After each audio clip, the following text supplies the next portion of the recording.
Sa isang eskwelahan sa Alabang, walang kamuwang-muwang ang mga magulang na kasabay ng klase ng kanilang mga anak, kalaswaan ang nagaganap sa ilang silid-aralan. Ang dalawang classroom kasi, ginawang cybersex chat hub. Nakatutok si John Consulta. Sinalakay ng NBI Cybercrime Division at NBI NCR ang target area sa Alabang, Muntinlupa. Isang eskwelahan na ayon sa Intel report at online surveillance nag-ooperate bilang cybersex chat hub. Nang marating ang Mountain Top Christian Academy, nagmatigas pa ang inabutang tao sa eskwelahan. Ang nakarating sa NBI habang nagkaklase ang mga estudyante, sige naman sa malaswang gawain ng isang grupo sa mga katabing kwarto.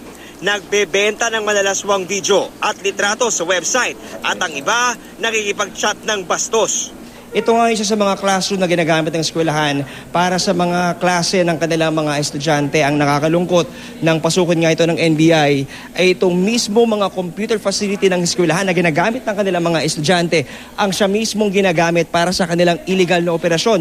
Makikita natin dito yung mga computers na siyang ginagamit niya para dito sa cybersex chat hub operation, habang sa bahaging ito naman makikita natin yung bilang at dami ng mga tao na involved sa kanilang operasyon.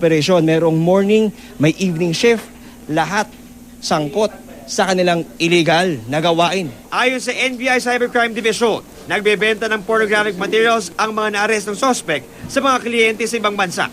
Nagpapanggap ng mga babae sa online cybersex chat at gagamit ng pre-recorded videos. Pero ang nakakabahala sa mga nakita sa computer, ang mga litrato at video ng mga menor de edad na hubot-hubad. Kaya gustong malaman ng NBI kung may nabiktima sa 200 estudyante ng paaralan.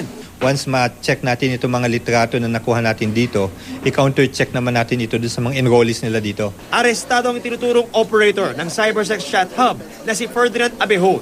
Itinanggi nito ang illegal na gawain. Wala naman talagang nakitang babae. Walang mga less than 18 or something.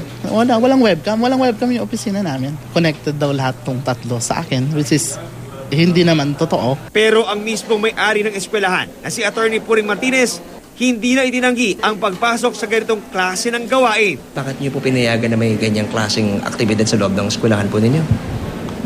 Actually po, ang totoong reason, financial. Bakit? Kasi mababa lang po ang tuition ko dito. Tapos meron pa akong 22 scholars. Hindi po kaya ng tuition na makapasweldo. Sabi ng NBI, 2006 pa na-revoke ang lisensya ng eskwelahan.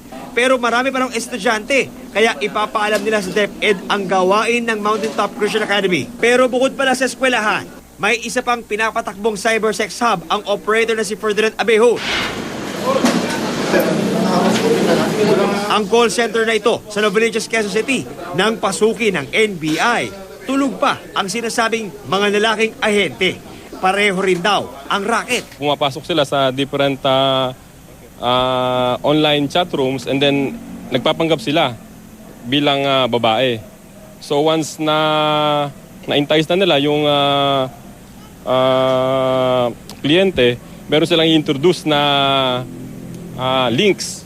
So yung links na yon, doon na ma-charge yung kliyente. Pero may naiwan pang chat box na bukas at may kausap na foreigner. Nang buksan ng computers, may malalaswang panglarawan ng mga tunay na babae. Nagpapalusot pa rin ang mga naaresto. Hindi naman ako yung totally recruiter dito. Napakiusapan lang ako na na kumuha ng tao para magkaroon sila ng tao para sa chatting. Kakasuhan ng paglabag sa Anti-Child Pornography Act ang 21 suspect na naaresto sa Quezon City at Muntinlupa. John Consulta, nakatutok 24 oras.